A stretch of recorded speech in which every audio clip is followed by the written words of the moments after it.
Bulletin में सबसे पहले बात करेंगे, मुल्क भर में एक साथ इंतखाबात कराने का केस है। सुप्रीम कोर्ट में समाअत सुबह 11:30 बजे होगी। चीफ जस्टिस उमरता बंदियाल की सरबराही में 3 रुकनी बेंच समाअत करेगा। जस्टिस एजाजुल एहसन और जस्टिस मुनीब अख्तर बेंच में शामिल होंगे। एक साथ इंतखाबात के केस में 27 अप्रैल की समाअत का हुक्मनामा गुज़श्ता रोज जारी कर दिया गया। अदालत ने करार दिया कि सियासी जमातों की जानिब से मुज़ाकरात उनकी अपनी कोशिश है। सुप्रीम कोर्ट ने सियासी जमातों को मुज़ाकरात की कोई हिदायत नहीं की।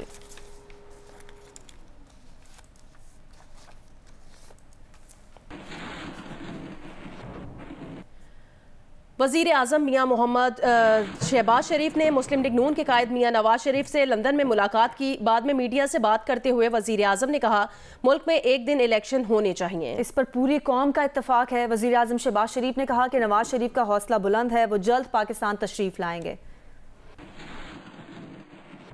फैमिली गेट टुगेदर था, अल्हम्दुलिल्लाह मियाँ नवाज शरीफ साहब से काफ़ी अच्छे बाद मेरी मुलाकात और सेहत के बारे में खुदा ताला के करम से वो उनका इलाज ठीक हो रहा है और अल्हम्दुलिल्लाह वो बड़े हौसले में और इंशाअल्लाह वो जल्द अल्लाह ने चाहा तो काफ़ी। इससे पहले मीडिया से बात करते हुए वज़ीर आज़म ने कहा कि मुल्क में अदल इंसाफ होता सबको दिखाई देना चाहिए। माजी में किसी की हमशीरा को चांद रात पर किसी की बेटी को जेल से गिरफ्तार किया गया, कोई पूछने वाला नहीं था। आज दिन रात अदालतें जमानतें मुहैया कर रही हैं। उन्होंने कहा, मिनटों में दर्जनों जमानतें हो जाती हैं, ये ऐसा दोहरा मयार है जो कोई भी पसंद नहीं करेगा। कहा, पार्लियामेंट और आइन और कानून की बालादस्ती का एहतराम करना होगा। वज़ीर आज़म दौलत मुश्तरका की मीटिंग में आज शिरकत करेंगे। बरतानिया के बादशाह चार्ल्स के इशाइया में शरीक होंगे। इदारों को और सभी इदारों को अपने दायरे में रहकर अपना आईनी किरदार अदा करना चाहिए। इसी में पाकिस्तान की बका है, सलामती है, इसी में पाकिस्तान के अवाम की तरक्की और खुशहाली का राज मुज़मिर है। लेकिन दोहरा मेयार चाहे वो कहीं भी हो, वो किसी तौर पर भी किसी भी माशरे के लिए वो सेहतमंद और सूदमंद नहीं हो सकता। ये नहीं हो सकता कि पाकिस्तान में माजी करीब में जो ऑपोजिशन थी उनको जाली मुकदमात में जेलों में भिजवाया गया, कोई पुरसाने हाल नहीं था, कोई पूछने वाला नहीं था। चाहे कोई जेल के अंदर बीमार है, चाहे किसी के साथ जुल्म और ज्यादती हो रही है, चाहे किसी के हमशीरा को ईद की चांद रात गिरफ्तार किया गया, चाहे किसी की बेटी को जेल से गिरफ्तार किया, कोई पूछने वाला नहीं था। तो आज दिन रात जो अदालतें जो जमानतें मुहैया कर रही हैं और मिनटों में दर्जनों जमानतें हो जाती हैं, ये एक ऐसा दोहरा मयार है जो कि कोई भी उसको पसंद नहीं करेगा। मैं समझता हूँ कि पाकिस्तान के अंदर हमें आइन की बालादस्ती के लिए हमें भरपूर अपना किरदार अदा करना होगा। वफाकी वज़ीर कानून आज़म नज़ीर तारड़ ने कहा, असम्बली का रिकॉर्ड अदालत को देना है या नहीं, फैसला स्पीकर करेंगे। हुकूमत और PTI मुज़ाकरात में इख्तलाफ इलेक्शन की तारीख पर हुआ, कल इसकी रिपोर्ट सुप्रीम कोर्ट को देंगे। जियो न्यूज़ के प्रोग्राम कैपिटल टॉक में बात करते हुए उन्होंने कहा कि पार्लियामेंट ने हुकूमत को 4 जजेस का फैसला मानने का पाबंद किया है, 3-2 का फैसला कबूल नहीं। उन्होंने कहा कि सितंबर से पहले पंजाब और खैबर पख्तूनख्वा में इलेक्शन ना हुए तो सदर आरिफ अलवी अगले इलेक्शन तक ऐवान सदर में बैठे रहने का इख्तियार रखते हैं। तहरीक इंसाफ के सेनेटर अली जफर ने कहा कि अगर हुकूमत 14 मई को इंतखाबात नहीं करवाती तो फिर अगला मरहला तौहीन अदालत का है, जिसकी जद में पूरी काबीना आ सकती है। सदर अगर गैर हाजिर होते हैं या अगर वो बहुत जमहूरी शख्स हैं और वो समझते हैं मेरी मियाद ओहदा पूरी हो गई है, वो बैग लेके कराची चले जाते हैं, तो चेयरमैन सेनेट आ जाएंगे कायम मुकाम। लेकिन अगर if you wish to stay तो उस सूरत में आइन में ये गुंजाइश है कि उनके जो नया इंतखाब हो के सदर इलेक्ट होने तक वो फिर मीनवाइल वो एक्ट करते हैं एज अ प्रेसिडेंट। तो ये इसका मतलब है कि सदर के पास ये इख्तियार है कि जब तक पंजाब और खैबर पख्तूनख्वा की असम्बलियों के इंतखाबात नहीं होते और उनका इलेक्टोरल कॉलेज पूरा नहीं होता तो वो वहीं पे प्रेसिडेंट हाउस में बैठे रहे। This is what the constitution provides, गुंजाइश है जी इसकी। क्या हम मुज़ाकरात को नाकाम समझें या आप भी अभी तक कोई उम्मीद रखते हैं इन मुज़ाकरात से? फिलहाल अगर आप कहें कि आगे कोई मीटिंग का डेट है या कोई तारीख है तो वो नहीं है। फिलहाल के लिए ये मामला इधर रुक गया है। अदालत ने तो बड़ा वाजे कर दिया है कि हमने एक फ़ैसला किया है कि 14 मई को आपने इलेक्शन कराना है, वो आपको कराना ही कराना है। अज्यूम करते हैं कि अदालत हफ्ता और दे देती है लेकिन इलेक्शन नहीं कराती है हुकूमत, तो फिर नेक्स्ट स्टेप तौहीन अदालत की होगी। तौहीन अदालत में फिर आपको पता है कि उसका रिजल्ट भी हो सकता है कि आप सज़ा होती है अगर वो तो नाअहल भी हो सकते हैं। पूरी की पूरी काबीना अगर नाअहल हो जाती है तो वो एक बड़ा एक कॉन्स्टिट्यूशनल क्राइसिस नहीं, एक सियासी क्राइसिस हो जाएगा। वज़ीर दिफा ख्वाजा आसिफ का कहना है कि तौहीन अदालत के खौफ से अपने सरपरस्त इदारे यानी पार्लियामेंट की हुक्म अदूली नहीं कर सकते। जुमे और हफ्ता गुजर लेने दें, सूरत हाल ज़रूर वाज़े हो जाएगी और हमारी आईनी पोजीशन दुरुस्त साबित होगी। पुराने साथी जो है वो आए थे मुज़ाकरात करने, वो मेरी इतला है कि वो बाई एंड लार्ज जो है उन्होंने हमारे मौक़िफ़ के साथ जो है ना वो एग्री किया। जो हमने बात की सोल्यूशन की तारीख जो है तय कर लेते हैं और इलेक्शन जो है उनकी जिस तरह एक ही वक्त पे इलेक्शन करने की एक आईनी रिक्वायरमेंट भी है उस तरह कर लेते हैं। लेकिन उन्होंने अपनी बेबसी का इजहार किया था कि हमारा जो लीडर है जिसका नाम इमरान खान है वो नहीं मानता। कल का दिन भी गुजर लेने दें, परसों रैलीज भी हो लेने दें, तो एक क्लैरिटी जरूर आएगी। जिस तरफ चीजें जो है मूव कर रही हैं क्लैरिटी जरूर आएगी और मेरा ख्याल है कि अल्टीमेटली जो आईनी पोजीशन हमारी है वो प्रिवेल करेगी। और आप प्रिवेल इस तरह करेगी कि आप उस पर कायम रहेंगे फिर अदालती अहकाम जो भी हो? जी बिल्कुल। चाहे तौहीन अदालत की तरफ अदालत बढ़े मगर आप अपनी पोजीशन पर कायम रहेंगे और आपको लगता है उसके बावजूद भी प्रिवेल करेंगे? तौहीन अदालत जो है उसका खौफ या उसके खतरे में जो है हम वो चीज करें जो हमें अपनी पेरेंट ऑर्गेनाइजेशन जो है या इंस्टीट्यूशन ऑर्गेनाइजेशन, मैंने गलत लफ्ज़ इस्तेमाल किया है, मैं उसकी हुक्म अदूली करूं। इमरान खान ने कहा कि जनरल बाजवा ने कई ब्रीफिंग्स में कहा टैंकों में तेल नहीं है। मीडिया से गुफ्तगू में इमरान खान ने कहा वो हैरान थे ये किस किस्म का आर्मी चीफ है जो ये बातें करता है। इनके दौर में लाया गया काजी फाइज ईसा के खिलाफ रेफरेंस फैज हमीद से भी ऊपर से आया था। इमरान खान ने कहा कि उन्हें तो बताया जाता था कानून सबके लिए बराबर है, फाइज ईसा से भी जवाब लेना है। बाद में अंदाजा हुआ कि काजी फाइज ईसा के खिलाफ रेफरेंस का मकसद कुछ और था। आज़ाद कश्मीर में तहरीक इंसाफ के वजीर आजम के खिलाफ अदम एतमाद कौन लेकर आया, वहीं के एक साबिक वजीर आजम सब बता चुके हैं। इमरान खान ने यह भी कहा कि लगता है कि इनके खिलाफ मुकदमात की डबल सेंचुरी हो जाएगी। शंघाई ताउन तंजीम के वज़राए खारजा इजलास के मौके पर वजीर खारजा बिलावल भुट्टो की भारतीय हम मनसब की जानिब से दिए गए इशाइये में शिरकत। रूसी वजीर खारजा सरगई लारोफ से 1-on-1 मुलाकात के सबब बिलावल भुट्टो इशाइये में सबसे आखिर में पहुंचे। भारतीय वजीर खारजा ने नशिस्त से उठकर उनसे हाथ मिलाया। सरगई लारोफ ने बिलावल भुट्टो से मुलाकात में पाकिस्तान को फूड सिक्योरिटी और तवानाई के शोबे में ताउन बढ़ाने की यकीन दहानी कराई। बिलावल भुट्टो जरदारी से उज़्बेक हम मनसब की भी मुलाकात, दो तरफा इक़्तिसादी ताल्लुकात और इलाकाई राब्तों के फ़रोग पर बात हुई।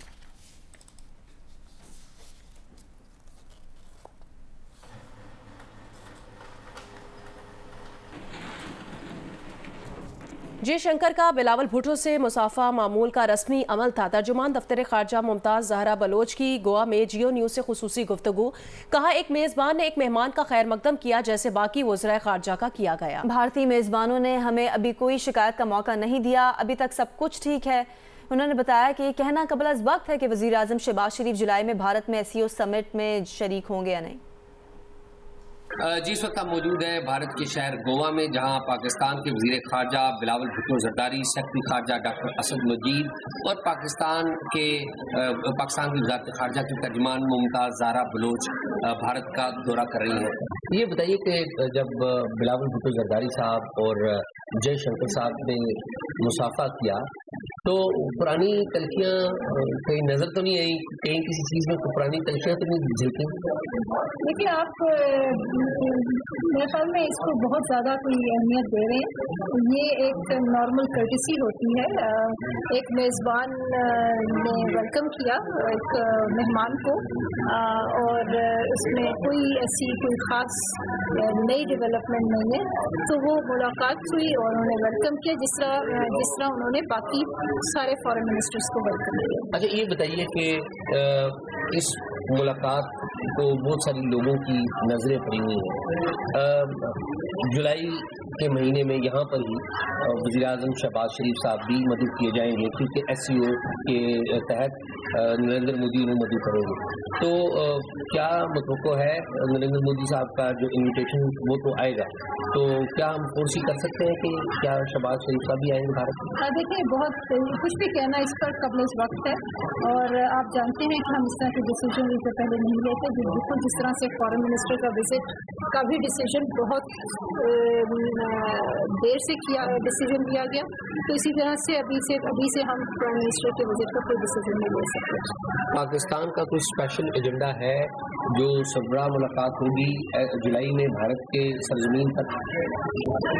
जी देखें, ये SCO का इवेंट है और SCO की कॉन्फ्रेंस है। उसमें SCO में जो पाकिस्तान की तरजीहात हैं वो पाकिस्तान प्रेजेंट कर रहा है और करता रहेगा, और उसमें हमारी जो कमिटमेंट है शंघाई कोऑपरेशन ऑर्गेनाइजेशन के साथ वो, और इसके अलावा हमारी जो एक हम इम्पोर्टेंस देते हैं खित्ते में कोऑपरेशन को और सिक्योरिटी में इकोनॉमिक कोऑपरेशन और कनेक्टिविटी को, वो हम हाईलाइट करेंगे जो हम हमेशा SCO में करते हैं और इस दफ़ा भी हम हाईलाइट करेंगे। बहुत शुक्रिया। मुमताज़ ज़ारा बलोच थी, इनसे आपने हल्के फुल्के अंदाज में वज़ीर ख़ारजा बिलावल भुट्टो ज़रदारी के दौरे भारत के बारे में बात की। जिला कुरम में फायरिंग के 2 वाक़यात में नामालूम अफराद ने फायरिंग करके 5 असातिज़ा समेत 8 अफराद को कत्ल कर दिया। कत्ल किए गए तमाम टीचर्स इम्तिहानी ड्यूटी पर मामूर थे। वाक़े के बाद जिले भर के तालीमी इदारे गैर मुआयना मुद्दत के लिए बंद कर दिए गए। कोहाट तालीमी बोर्ड के ज़ेरे तमाम 28 अप्रैल से जारी मैट्रिक इम्तिहानात भी नामालूम मुद्दत के लिए मुलतवी कर दिए गए। मज़ीद तफसीलात अली अफजल अफजाल से। जिला कुर्रम में फायरिंग का पहला वाक़या पारा चनार शलुजान रोड पर पेश आया, जहां चलती गाड़ी पर नामालूम अफराद ने फायरिंग कर दी, जिससे एक टीचर जाँ बहक हो गया। इसके बाद सरहदी इलाका त्रिमंगल के हाई स्कूल के स्टाफ रूम में मुसल्लह अफराद ने घुसकर फायरिंग कर दी। फायरिंग से स्टाफ रूम में मौजूद 4 असातिज़ा समेत 7 अफराद जाँ बहक हो गए। जिला इंतजामिया के मुताबिक दीगर 3 अफराद स्कूल में तामीरात का सामान लाने वाली गाड़ियों के ड्राइवर थे। वाक़े के बाद असातिज़ा ने एहतजाज किया। असातिज़ा किराम ने और यूनियन ने ये फैसला किया हुआ है कि जब तक इन जालिमों को सजा नहीं मिलती हम स्कूल तक नहीं जाएंगे, जब तक हमें तहफ़्फ़ुज़ नहीं मिलता हम स्कूल को नहीं जाएंगे। आज अचानक एक सरकारी स्कूल में सरकारी मुलाजिमीन का बेदर्दी से कत्ल हो गया। एक सरकारी इदारे में लोग महफूज नहीं, तो फिर तो बहुत मुश्किल है कि कोई इस इलाके में और इस जगह पे महफूज हो। जिला इंतजामिया, पुलिस और फोर्सेज ने कबायली माहिदीन के ताउन से हालात मामूल पर लाने के लिए कोशिशें शुरू कर दी हैं। तमाम तालीमी इदारे बंद करके 28 अप्रैल से जारी मैट्रिक के इम्तहानात भी गैर मुअय्यना मुद्दत के लिए मुलतवी कर दिए हैं, जबकि जिला भर में आमदोरफ्त के रास्ते सिक्योरिटी खदशात के पेश नजर बंद कर दिए गए हैं। कैमरामैन जावेद के साथ अली अफजल अफजाल, जियो न्यूज़, पाराचनार। शिमाली वजीरिस्तान के इलाके दीरदूनी में सिक्योरिटी फोर्सेज और दहशत गर्दों के दरमियान फायरिंग का तबादला हुआ। फायरिंग के शदीद तबादले के दौरान 6 सिपाही शहीद हो गए, 3 दहशत गर्द हलाक जबकि 2 दहशत गर्द जख्मी हो गए। सिक्योरिटी फोर्सेज दहशत गर्दी के खात्मे के लिए पुराज़्म हैं। ISPR के मुताबिक शोहदा में टांग के हवलदार सलीम खान और कोहाट के नायक जावेद इकबाल शामिल हैं।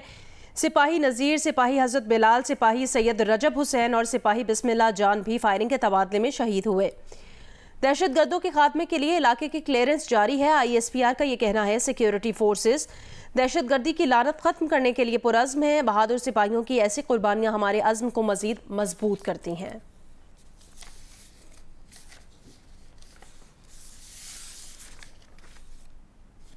आगे बढ़े, मौसम से मुतालिक आपको अपडेट करें। पंजाब के मुख्तलिफ शहरों में आंधी, तेज़ बारिश और यालाबारी। लाहौर में बारिश, पंजाब यूनिवर्सिटी की दीवार का एक हिस्सा गिर गया। जिना अस्पताल से गार्डन टाउन जाने वाली सड़क की एक लेन ट्रैफिक के लिए बंद है। मुख्तलिफ इलाकों में आंधी के बायस दरख्त भी उखड़ गए। लेस्को रीजन के 160 फीडर से बिजली की सप्लाई आर्जी तौर पर मुअत्तल हो गई है। पत्तों की शहर और गिरदो नवा में भी तेज हवाओं और गरज चमक के साथ बारिश, मुतादिद फीडर ट्रिप कर गए। पंजाब में आज शाम तक तेज हवाओं के साथ मजीद बारिश का इम्कान। बारिश का एक और ताकतवर सिस्टम शिमाल मशरकी बलूचिस्तान में दाखिल। कई इलाकों में मूसलाधार बारिश और शदीद यालाबारी, गाड़ियों के शीशे, सोलर पैनल टूट गए।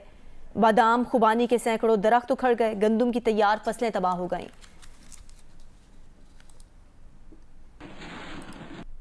पाकिस्तान और न्यूजीलैंड के दरमियान जारी वनडे सीरीज में कराची के शायकीन की मायूस कुन हाजिरी ने कई सवालात खड़े कर दिए। 30,000 से ज्यादा अफराद के स्टेडियम में सिर्फ 5 से 6,000 अफराद ने पाकिस्तान और न्यूजीलैंड के दरमियान तीसरा वनडे देखा। शायकीन दिन में ना आए और ना ही रात में स्टेडियम का रुख किया। पाकिस्तान और न्यूजीलैंड के दरमियान जारी वनडे सीरीज के तीसरे मैच में कराची के शायकीन की हाजिरी इंतहाई मायूस कुन रही। खाली इंक्लोजर नजर आए, तालियों और नारों की गूंज कम सुनाई दी। 30,000 से ज्यादा अफराद के गुंजाइश वाले स्टेडियम में चंद हजार अफराद ही बैठे नजर आए। शायकीन ने स्टेडियम न आने की कई वजूहात बताई। प्रॉब्लम्स तो थोड़ी टिकट में हुई, मतलब काफी लाइन में लगना पड़ा। नॉर्मली इतना ज्यादा रश नहीं होता दूसरे शहरों में। अच्छा, दूसरी बात ये होती है कि पंजाब पूरा बड़ा सूबा है तो वहाँ पे रश ज्यादा होता है इस मुकाबले में ना। लाहौर में आ रहे हैं, पिंडी में आ रहे हैं, यहाँ क्यों नहीं आ रहे? क्या हमको बहुत वीआईपी कल्चर चाहिए, रेड कारपेट चाहिए कराची वालों को? नहीं, बिल्कुल ऐसा तो नहीं है। लाहौर वाले आते हैं, यहाँ नहीं आते, ये बात तो सही है आपकी। क्या कर सकते? जो चीज़ अंदर बाहर बहुत सस्ती होती है, अंदर बहुत महंगी है। हमें गाड़ी वहाँ पे पीछे खड़ी करके आनी पड़ती है, फिर बहुत ज़्यादा चल के आना पड़ता है, तो वो काफ़ी हेजिटेटिंग। तो लाहौर पिंडी में भी होता है, वो आ जाते हैं कि हमने जोश खत्म हो गया है, या कराची के लोग बहुत वीआईपी हैं, या यहाँ पे बहुत मसरूफियत है, बहुत फास्ट लाइफ है। मेरे ख्याल में यहाँ पे फिर बहुत ज़्यादा फास्ट लाइफ है, बहुत ज़्यादा फास्ट लाइफ है। पाकिस्तान और न्यूजीलैंड के दरमियान सीरीज का फैसला पाकिस्तान के हक में हो चुका है। शायकीन की बकिया मैचेस में दिलचस्पी मजीद कम हो गई है। सीरीज का चौथा वनडे आज खेला जाएगा। इस मैच के टिकट भी कम फरोख्त हुए। 5वां वनडे इतवार को होगा, लेकिन इस मैच के टिकट्स भी बड़ी तादाद में दस्तयाब हैं। PSL में भी शायकीन की कम हाजिरी की वजह से PCB को कराची में तुलबा के लिए टिकट्स की कीमत आधी करना पड़ी थी। पाकिस्तान जूनियर हॉकी टीम के गैर मुल्की कंसल्टेंट रोलैंड ऑल्टमैन्स ने ओहदे का चार्ज संभाल लिया। पहले रोज खिलाड़ियों से मुलाकात की, कहा कि वक्त कम है, जूनियर एशिया कप में अच्छे नताइज हासिल करने की कोशिश करेंगे। रोलैंड ऑल्टमैन्स ने जिम्मेदारियां संभालने के बाद लाहौर में जारी जूनियर हॉकी टीम के कैंप में खिलाड़ियों और ऑफिशियल से मुलाकात की। पाकिस्तान हॉकी फेडरेशन ने रवा माह ओमान में होने वाले जूनियर एशिया कप के लिए डच कोच रोलैंड ऑल्टमैन्स को बतौर कंसल्टेंट तकर्री की है। ऑल्टमैन्स ने मंजूरुल हसन स्टेडियम के कैंप में खिलाड़ियों की कारकर्दगी का जायजा लिया। मीडिया से गुफ्तगू में ऑल्टमैन्स ने कहा कि कोशिश है कि खिलाड़ियों की कारकर्दगी को बेहतर करके अच्छे नताइज हासिल किए जाएं। उन्होंने कहा कि इस वक्त तमाम तर तवज्जो जूनियर एशिया कप के सेमीफाइनल में क्वालिफाई करने पर मरकूज है। उन्होंने कहा कि जिस शोबे को बेहतर करने की जरूरत है उस पर काम किया जाएगा। कोयटा में रवामा होने वाले नेशनल गेम्स की तैयारियों के हवाले से इजलास हुआ। इजलास में स्पोर्ट्स तंजीमों के ओहदेदारान ने गेम्स के इंतजामात पर इत्मीनान का इजहार किया।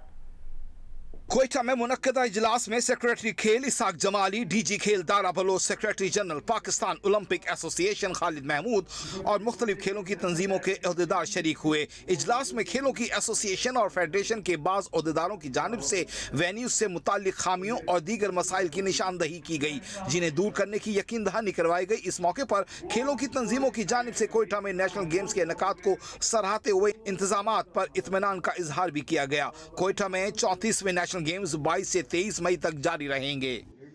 District and session court Islamabad में इमरान खान के खिलाफ तोशाखाना केस की समाअत शुरू हो गई है। इलेक्शन कमीशन के वकील साद हसन और अमजद परवेज अदालत में पेश हो गए हैं।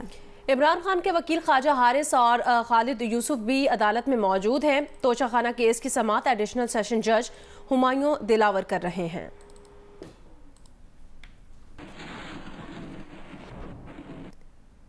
कौमी असम्बली ने सुप्रीम कोर्ट के जज जस्टिस मुजाहिर नकवी के असासों की छानबीन का मामला पब्लिक अकाउंट्स कमेटी को भेज दिया। नून लीग के वफाकी वजीर अयाज सादिक ने कौमी असम्बली में ये मामला उठाया। उन्होंने कहा कि जस्टिस मुजाहिर नकवी पर संगीन इल्जामात हैं, उन्हें अपने असासे और ज़राए आमदन बताने चाहिए। एक जज साहब जिनके खिलाफ बेशुमार मवाद इकट्ठा हो गया, पाकिस्तान की सारी बार एसोसिएशंस एंड काउंसिल्स ने रेफरेंस मूव कर दिए, उन एक जज साहब की वजह से जो बदनामी हो रही है बाकी जज साहबान की, वो बड़ी अफसोसनाक है और तकलीफ दे भी है। मैं justice honourable justice Mazahar Naqvi साहब का जिक्र कर रहा हूँ। तो मेरी रिक्वेस्ट ये होगी कि देखें, ताकि उन जज साहब के ऊपर उंगली ना उठे, तो हमें भी तो, हमारी भी तो जिम्मेदारी है ना कुछ, कि कौमी असेंबली या यहाँ की जो कमेटीज हैं उसके ऊपर कुछ ऐसा करे ताकि उनका नाम क्लियर हो जाए। लाहौर में इंसदाद दहशतगर्दी की अदालत ने घर पर छापे के दौरान पुलिस पर पेट्रोल बम फेंकने समेत दीगर दफात के तहत दर्ज मुकदमे में चौधरी परवेज इलाही की 11 मई तक अबूरी जमानत मंजूर कर ली है। रिपोर्ट करेंगी नवीन अली। इंसदादी दहशतगर्दी की अदालत के जज एजाज अहमद भुट्टर ने पीटीआई के सदर की दरख्वास्त जमानत पर समाअत की। चौधरी परवेज इलाही अदालत में पेश हुए। उनके वकील ने अदालत को बताया कि लाहौर हाई कोर्ट से हिफाजती जमानत मिलने के बावजूद पुलिस ने गिरफ्तारी के लिए उनके घर पर ऑपरेशन किया। पुलिस ने घरेलू मुलाजमीन को गिरफ्तार किया, जबकि पुलिस थाना गालब मार्केट ने सियासी इंतकाम का निशाना बनाने के लिए पुलिस पार्टी पर हमला करने और पेट्रोल बम फेंकने का भी बेबुनियाद मुकदमा दर्ज किया। गिरफ्तारी का खदशा है, मुकदमे में शामिल तफ्तीश होना चाहता हूँ। ट्रायल के हतमी फैसले तक जमानत कबल गिरफ्तारी मंजूर की जाए। अदालत ने दलाइल सुनने के बाद 50,000 रुपए के मुचलकों के एवज परवेज इलाही की 11 मई तक अबूरी जमानत मंजूर कर ली। बाद में मीडिया से गुफ्तगू में चौधरी परवेज इलाही का कहना था कि नून लीग का सारा खानदान बदनीयत है, ये सिर्फ पर्चे काट सकते हैं। ख्वाजा आसिफ रोजाना गालियाँ देते हैं, ये अदालतों के साथ खिलवाड़ कर रहे हैं। ये सारे जो है ना, ख्वाजा आसिफ रोज गालियाँ देता है, ये आइन का खिलवाड़ कर रहे हैं। और एक तरफ कहते हैं जी हम आइन के ये पासदार, ये कहाँ से आ गए पासदार? इन्होंने तो बेड़ा गर्क किया इस मुल्क का भी, इस कौम का भी और आइन का भी। भावलपुर में महंगाई के मारे मजदूरों के लिए गंदम के सीजन में कंट्रोल रेट पर आटा नापैद हो गया है। मजीद बता रहे हैं जियो न्यूज़ के नुमाइंदे अमीन अब्बासी। जी, मुल्क भर की तरह बहावलपुर में भी महंगाई अपनी इंतहा को पहुंच चुकी है और हर शख्स महंगाई से परेशान है। महंगाई से सबसे ज़्यादा परेशान दिहाड़ीदार मजदूर है, क्योंकि शहर में आटा जो है वो बिल्कुल नापायद हो चुका है। इस वक्त गंदम का सीज़न चल रहा है, गंदम की कटाई भी हो रही है, लेकिन शहर में आटा नापायद है क्योंकि कहीं पर भी कंट्रोल रेट पर आटा नहीं मिल रहा। दिहाड़ीदार मजदूरों का कहना ये है कि हम दिन भर मेहनत करके 700 से 800 रुपये कमाते हैं और हम कहाँ से 3900 या 4000 रुपये में गंदम का एक मन खरीदें, उसको चक्की पर ले जाएं और फिर उसकी पिसाई कराकर अपने बच्चों को खिलाएं। मेरे साथ इस वक्त एक रिक्शा चलाने वाले मौजूद हैं, आइए हम उनसे बात करते हैं कि उनका क्या कहना है। वैसे ये है कि ना, रमज़ान से पहले मिल रहा था 648 रुपये के 10 किलो का थैला, वो भी ख़त्म हो गया। रमज़ान शरीफ में फिर ये आटा दिया, वो भी ख़त्म हो गया। अब जो है 4,000 रुपये मन आटा मिल रहा है, हम कहाँ से खरीदें। फैसलाबाद में सड़कों के किनारे लुंडे की दुकानों की तादाद बढ़ती जा रही है, जिससे अहम शाहराहों पर ट्रैफिक की रवानी मुतासिर होने से शहरियों को परेशानी का सामना है। रिपोर्ट करेंगे इरफानुल्लाह।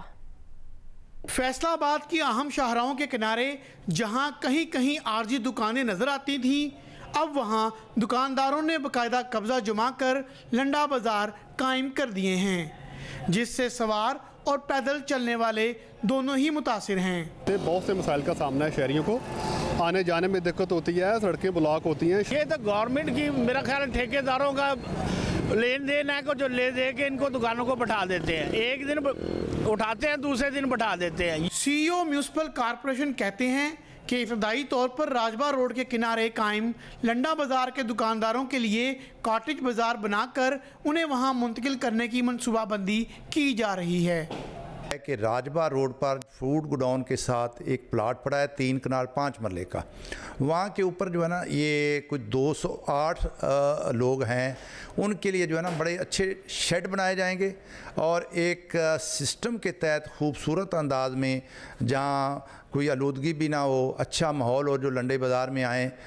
शहरियों को उम्मीद है कि कॉटेज बाजार बनाने की मनसूबाबंदी जगह जगह गैर कानूनी लंडा बाजारों के फैलाव के सिलसिले को रोकने में माविन साबित होगी। कैमरामैन मोहम्मद उस्मान और अली अरसलान के साथ इरफानुल्लाह, जियो न्यूज़, फैसलाबाद। अभी आपको बताएं कि वफाकी इमिग्रेशन मिनिस्टर शॉन फ्रेजर का इमिग्रेशन निज़ाम से मुतालिक एक अहम बयान सामने आया है, जिसमें उन्होंने बताया है कि कैनेडियन हुकूमत ने पाकिस्तानी शहरियों के लिए वीज़ा प्रोसेसिंग टाइम 802 दिनों से कम करके 60 दिन कर दिया है और इसे 1 माह तक करने का वादा किया है।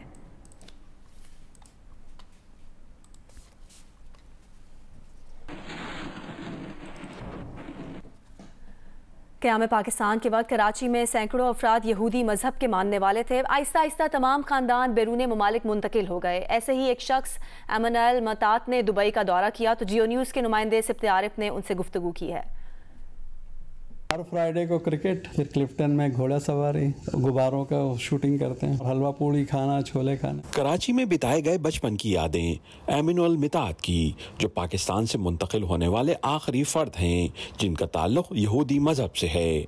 83-84 के बाद थोड़े हालात सही नहीं थे तो थोड़े से घबरा गए थे, तो हम निकल गए थे वहाँ से। 88 में निकल गए। पैदा कराची में हुए, सदर में परवरिश पाई और BVS स्कूल से तालीम हासिल की। 62 कराची में पैदा हुआ, जुबैदा अतार हॉस्पिटल। स्कूल जो था वो BVS पारसिया स्कूल अब्दुल्ला आलम रोड पे अभी भी है, और फिर गवर्नमेंट कॉमर्स कॉलेज। क्योंकि हर रिलीजन के लोग थे हमारे क्लास में, हिंदू भी था, मैं जूइश था, और वो क्रिश्चियन भी थे, मुस्लिम भी थे, तो इस हिसाब से हम लोग सब एक साथ ही बड़े मज़े से हम लोग बड़े हुए हैं। एमनुएल मतात की शादी में मोइन अख्तर, मोहम्मद अली शेखी ने भी परफॉर्म किया था। हमारे सिंगर्स थे और जो हमारे जो दूसरे टीवी स्टार थे वो सब मोइन अख्तर और शकील, अपना मोहम्मद अली शेखी। उर्दू अदब से भी शगफ है। घर में अब भी पाकिस्तानी मिर्चों वाले खाने ही बनते हैं। खुद पकाता हूँ घर में, लेकिन वही खाने जो मैं पाकिस्तान में खाता था, बिरयानी, सालन, सब्जी, आलू पालक। मुझे सिर्फ खाने में यही खाने अच्छे लगते हैं, मैं दूसरे खाने खाता नहीं, क्योंकि जब तक खाने में मिर्ची नहीं हो मेरे से नहीं खाया जाता। मेरे फैमिली में तो मेरे जितने भाई बहन हैं, अम्मी हैं, भाई बहन हैं, बीवी है, सब उर्दू ही बोलते हैं घर। अभी मैं अपने थोड़े नवासियों को सिखा रहा हूँ। एमनुएल मतात मुंतकिल तो कराची से हुए, मगर दिल कराची में ही छोड़ गए। कराची आने के ख्वाहिशमंद हैं क्योंकि दो भाइयों की आखिरी आरामगाह भी कराची में ही है। बेसिकली तो उस कब्रिस्तान में मेरे 2 भाई भी दफन है वहाँ पे, क्योंकि हम सिर्फ एक ही फैमिली थे, तो जितना हमसे उस वक्त हो सकता था हम करते थे, लेकिन फिर हम निकल गए तो कोई नहीं। एमनुएल मतात की पैदाइश पाकिस्तान की है तो रग रग में क्रिकेट बसी है। पाकिस्तानी मैचेस मिस नहीं करते। बाबर और फखर जमान फेवरेट्स हैं। कोई ऐसा मैच नहीं है जो मैं नहीं देखता। और प्लेयर्स में कौन पसंद है? अपना तो हीरो बाबर आजम है, और दूसरा अपना फखर जमान, वो अपना हीरो है। वो एक दफा चल गया तो बस।